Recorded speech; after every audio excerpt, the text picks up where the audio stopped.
Welcome to For Your Fitness Television. We are here in South Africa right now. This is incredible, and I'm so grateful to be here, and I have a special guest later on in the television show today that I can't wait to tell you about. But first of all, it's really important that we review the concept of the 4E philosophy because it's so imperative that we catch this idea of wellness. We need to be well in the body of Christ today. The concept of wellness, as we know, the very definition is the opposite of illness. When you are ill, you're not well. When you're well, you're not ill. So remember, as you recall, the four areas we're talking about being well spiritually, emotionally, intellectually, and physically.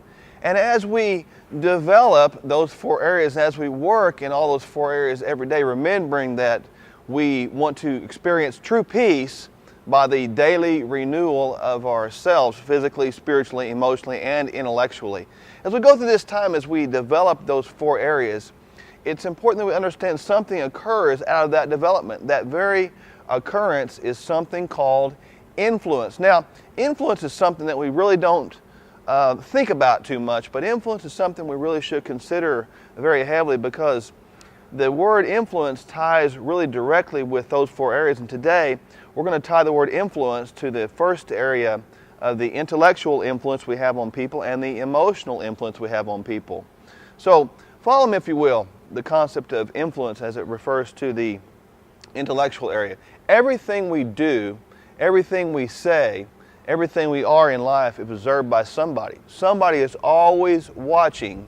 And whether we are directly speaking with that person or not, we are always being observed by someone. They're always watching what we do and what we say, how we act, how we respond to troubles. And I've said it before, one of my favorite things is this: the best sermon that I ever heard was one that I saw with my eyes. It's seeing how someone responds and how they process that in their mind affects that influence we have on people's lives. For example, when I speak to young people in schools, I speak to them all the time about the concept of influence, about how that they may not want to necessarily be a role model of some sort, but they are to someone somewhere at all times. For example, little brother or little sister is always watching.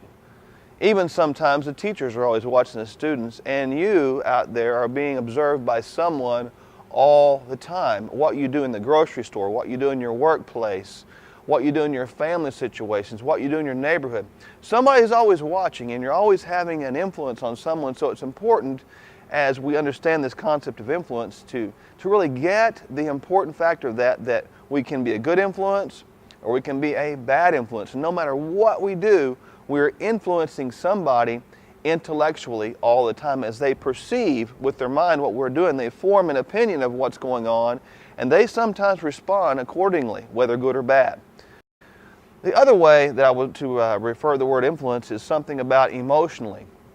Now, emotional influence, I like to draw your attention to these concentric circles of influence that we have. And they are based on the relationships, those emotional relationships we have with people. For example, our close family and friends, they say typically you have 3, 4, or 5 people you're very, very close to in your life. Those are in that smallest, that very smallest concentric circle of influence. And just outside of that, we have our friends. And just outside of that, we may have acquaintances. And that acquaintance circle could reach farther depending on what we do for a living. For example, in my life as an evangelist and as a teacher, you know, I have a lot of acquaintances, and I have a very tight circle of people on the inside. And it's important to understand influence occurs in a really unique way. As a matter of fact, a great story about influence emotionally, how I got here to South Africa. This is amazing. My daughter, you know, who is in my very smallest concentric circle of influence, she has a friendship in her circle of influence with someone in the Kansas City area. And through that time, through a connection in a church camp, I was eventually brought to the pastor that you'll meet later on today that happens to pastor a church in Kansas City, Missouri.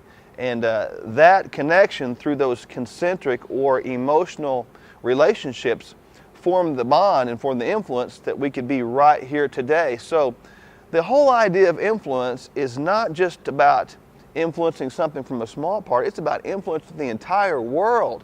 And I get the opportunity while I'm here to share the gospel message to people that I would have never known if I hadn't have had some kind of influence on my daughter and that influence that she has on someone else. It builds from that. So you can get the concept, first and foremost, of our intellectual influence. People are observing things that we do. And secondly, the concept of emotional influence. People, from having a relationship with us, through that emotional connection, we are influencing as well. Influence is something we really need to take advantage of and really need to take very serious, because, as I said before, it can be good or it can be bad. It can be used for good or used for evil. And I want to encourage you to always use it for good. Realize the influence you have on people. Realize you're being watched. Realize you're being observed. And realize you are important. And everything you do matters. As I've said, every single moment matters. Every single day matters. Every single second matters. And every single thing we say really, really matters. So my friends, be careful with influence. Treat your words with care. Treat them wisely. Influence is something we really need to grasp. And hang on tight.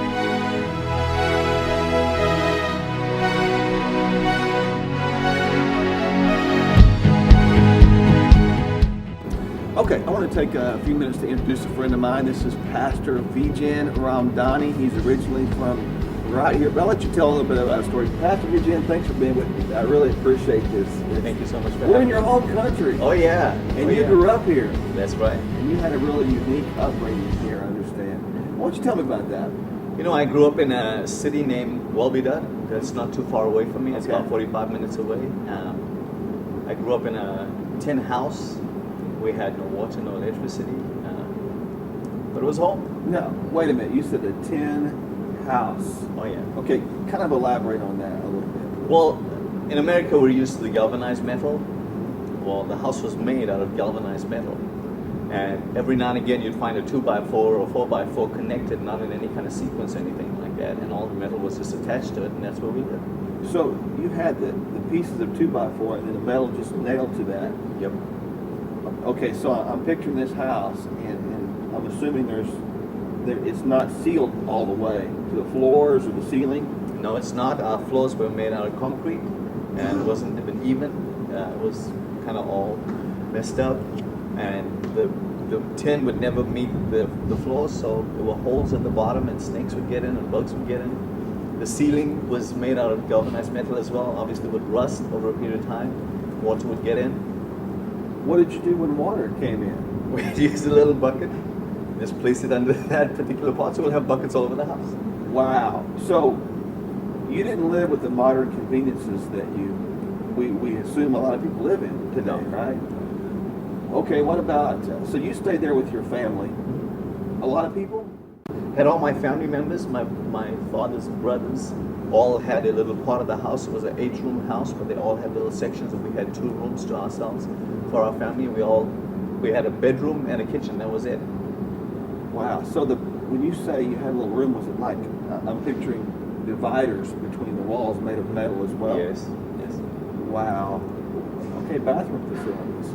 Bathroom was about, say about 10, 20 yards out from the houses, like an outhouse as it were.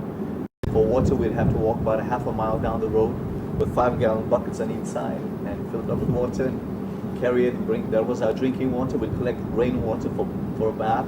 So you'd have to light a fire. Wow. If you want to take a bath, you'd light a fire and you heat up the water, and that's what you would do, take a bath. That is amazing. So you grew up like that. Yep.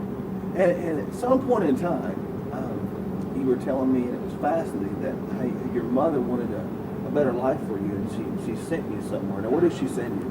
Well, my mom and my dad wanted a better life for me, so what they would do is they would send me to live with my relatives. So I grew up with my grandmother, I grew up with my uncle, I lived with different members of my family. They had better schooling, they had running water, toilets, electricity, all of those things. So I would live, and I spent most of my life away from my parents. I never really grew up with my parents.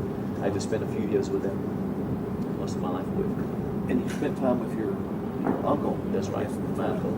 And did he have a mental house too? No. He had a regular house. You know, a lot of families kind of lived together. So he lived with my grandmother, and that's where I lived. I lived together with him. He eventually did move, and that's when I went to live with him. That is fascinating. So, from this metal building, your mother and father sent you to live with your uncle for a better opportunity. during this time that you're there with your uncle, you were introduced to the Lord at that time. That's right. Tell me about that. I went to live with my uncle, again because of the same reasons, because of better schooling, and my uncle said, well, Virginia, if you're going to live with me, you're going to have to go to church. Well, it wasn't a difficult choice because there wasn't very many options where to live, so I went to live with him, and obviously I love my uncle greatly, so I lived with him and started going to church, and got really, God just really used us, and we got really excited about serving God. And this was a Christian church. Yep. But before that, you were in a culture or a family of Hinduism, is that correct? That's right.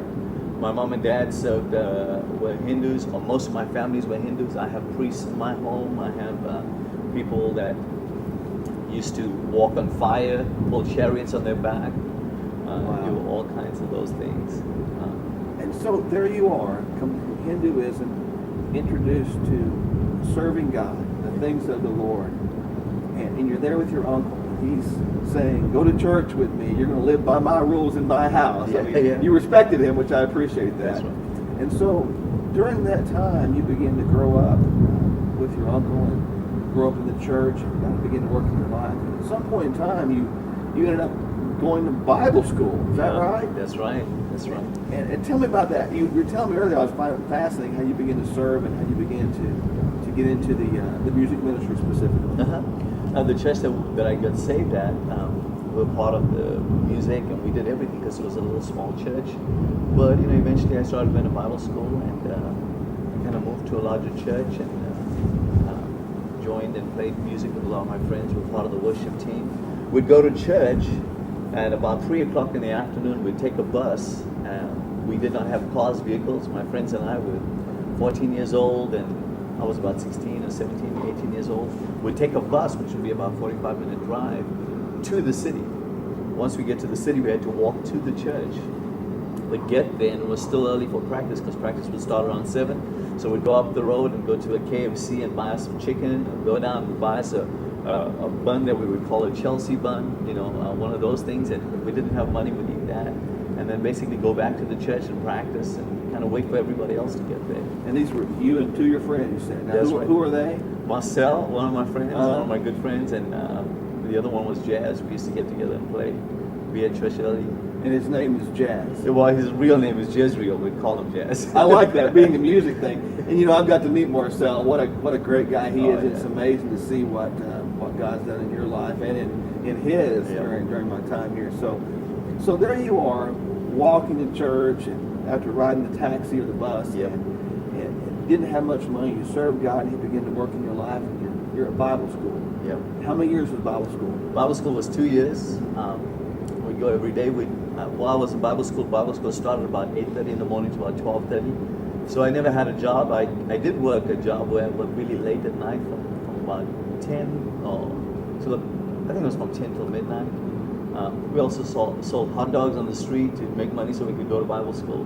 It was an interesting time. Hot dogs, not health food. See, that's something we want to keep in mind. That's right. So you just made do, and you went there 2 years. Yep. And then at some point during this time, you finished Bible school. Yep. And you married Anthea. That's correct? right. That's my I've got to be careful with that because Anthea has a identical twin sister who is married to a much larger man than this. That's right. And they look the same, believe me. So it's Anthea and Althea, one letter difference, and I couldn't tell them apart. It's amazing. So, and I hope you can, Yes, brother. I can. So here you are. You're married to Anthea, and her family is from here as well, right? That's right. So at some point in time, in your wildest dreams or imaginations, you couldn't have thought being a pastor in America was in your future. No, never. What happened with that? Did God speak to you audibly, burning bush experience? What was that like? When I was younger, I never thought that I would ever leave, not just my country, but my community. I grew up in an Indian community, and I never forget one day looking out on the street and seeing my school, seeing where my friends lived. And I thought, this is going to be the rest of my life. This is where I'm going to live. This is where I'm going to die. I eventually moved out of that, obviously got married, and it was the year 2000 my wife and I really felt God stirring in our heart that He wanted us to, that there was something different. We didn't know what it was going to be, and that God was going to do something different. I never thought that I would ever go to the States, never had any dreams to move. But I met a man that talked with us on December 31st, 1999. Wow. At 6 p.m. Just a few hours before the year 2000, and he said, "You know what?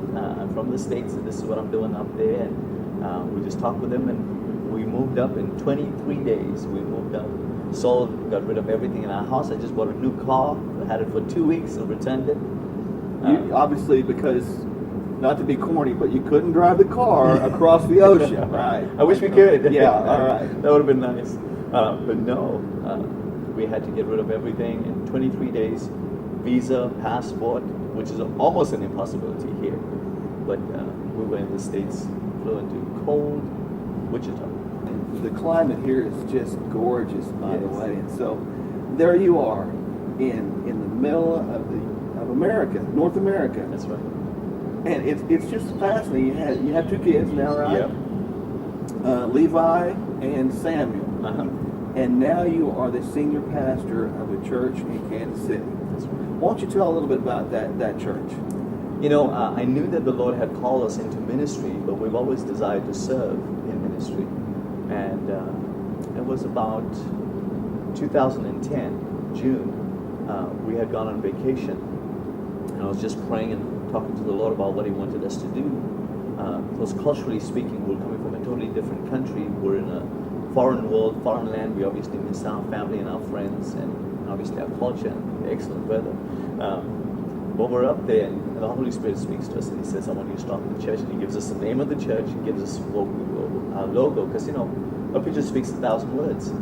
And so He told us that, and He told us to train people to do the work of the ministry. The name of your church is what? Dream Church. And where's it located? It's in Blue Springs, Missouri, Yeah. right in the heart of the United States, away from the ocean.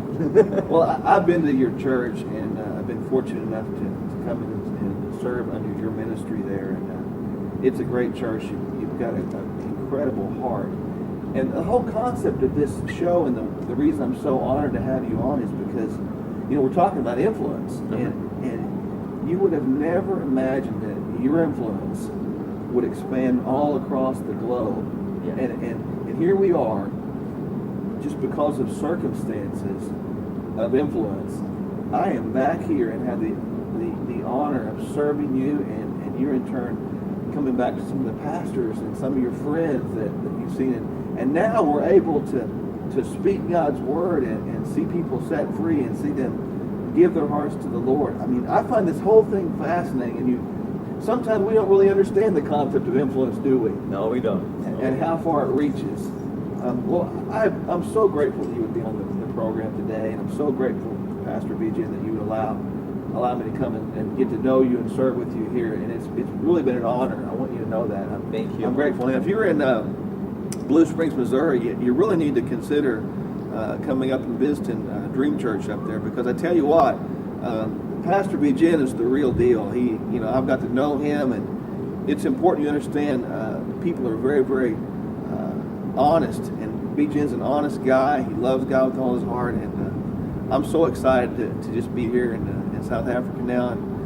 And if you're in America, I want you to really consider coming to Dream Church, because this guy is a good guy, and he will serve. He serves the Lord well, and he teaches people very well. So I appreciate it, man. Thank you once again. This Thank has you, been Mom. really awesome. What a Really pleasure. awesome. What a pleasure.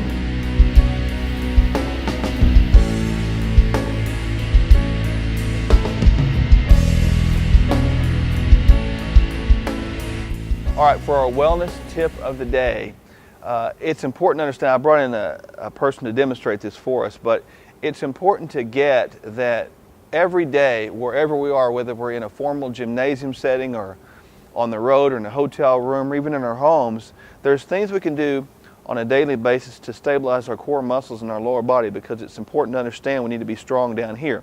Now, I brought in my daughter Kaylee to help me out with this thing. We're going to basically do two forms of movements today with some variety from them that anybody can do anywhere. Now, first of all, we're going to do something that's called an air squat or a simple body weight squat. I want you to face the camera right there and separate your feet about shoulder width, pointing your toes slightly outward where you're comfortable. Okay, and she's going to bend down, trying to keep her upper body stable during this time. So as she squats down, see, she's doing, and she can come back up. As she squats down and squat down and hold this time, okay, she's got her arms down here at the side. If she wants to add even resistance, all she can do is pick up her arms, okay, something like that. Now, you obviously see how she's got good form with this. She's stabilizing her core muscles, and she's probably tired enough so you can go ahead and stand up. As she squats down one more time, try to work on the depth a little bit. It's important to understand that she keeps her upper body stable during this movement. Okay, so now she comes back up. These are things you can do anywhere, no matter whether you're on the road or at home. Now, I want you to turn to your right now, and we're going to do a simple lunge movement. So as you step forward with your right leg in a lunging manner, I want you to step, yeah, there you go, that'll work. Okay, she is going forward, and I want you to point out a couple things here. First of all, her upper body is very straight and erect. Her core muscles are tight. She's careful not to bend over like this. A lot of people, when they're doing this movement, they'll tend to bend over into the knee joint. Now, I want you to point out, too, that her knee is not going past her toe. So as she steps back up again, and then back out again with the other leg this time, making sure that her knee doesn't pass her toe and she's working on her posture again, it's important that she, again, doesn't extend too far and doesn't lean over into it. Now, if you want to add some resistance to this, you can do so by putting your hands over your head just like we did in the air squat. So step out again with your left leg. Very good. A little bit harder, right? Yeah. Okay, again with the right leg. Very good. Yeah. Now, face the camera here, and I want to add one more variety to this thing. This is called a backwards lunge. As she steps backwards in the same manner she stepped forward right now, she's going to step back with her left leg. A little more advanced, but the principles are the same. Her front knee is not going past her front toe. Her posture is in a correct position. It's not bent over, it's not back. And her knee is just short of touching the ground. Okay, she steps back up again and backwards again with the right leg. Very good. Okay, now back up again. Now to add resistance to that again, she would put her hands over her head and step back to the left leg. Very good. And back up again, and then back with the right leg and back up again. Two things you can do: the air squats and the lunges forward or backwards. Anybody can do those anywhere. Now, obviously, she's fairly flexible. If you're not flexible, even some movements, a little bit of movement is better than none at all. We need to loosen up those joints many, many times, because we can get inflexible, much like a door jamb gets inflexible the more it sits there. It gets rusty, it gets hard to move. So we need to move our joints, get the joints moving more and more each day, and build our flexibility and build our core strength as she just did. So that is our wellness tip of the day. Put those two things into practice. Very, very easy to do anywhere you are.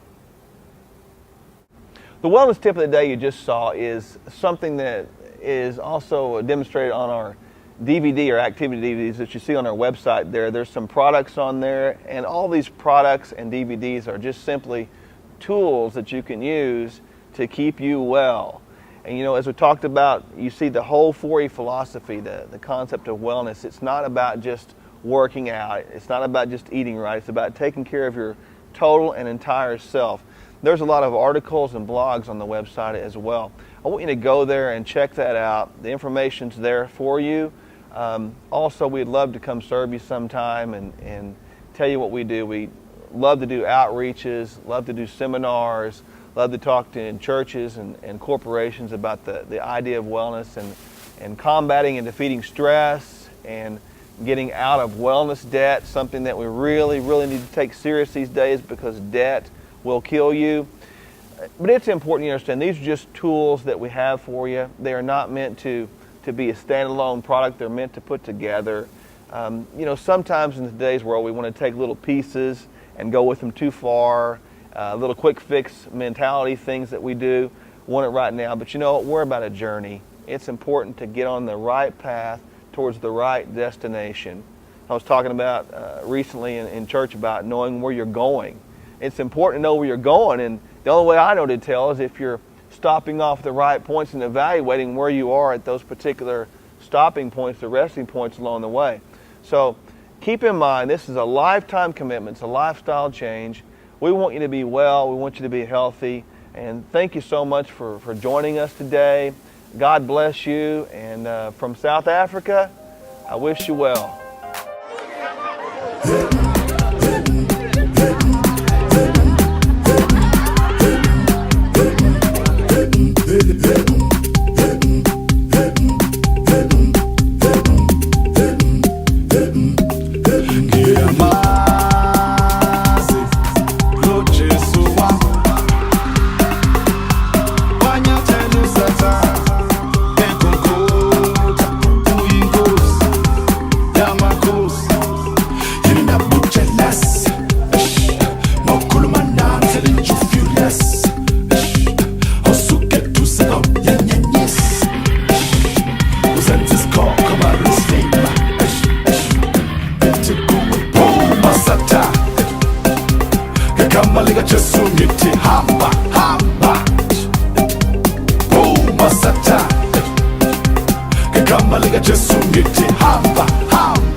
Tina sikhulule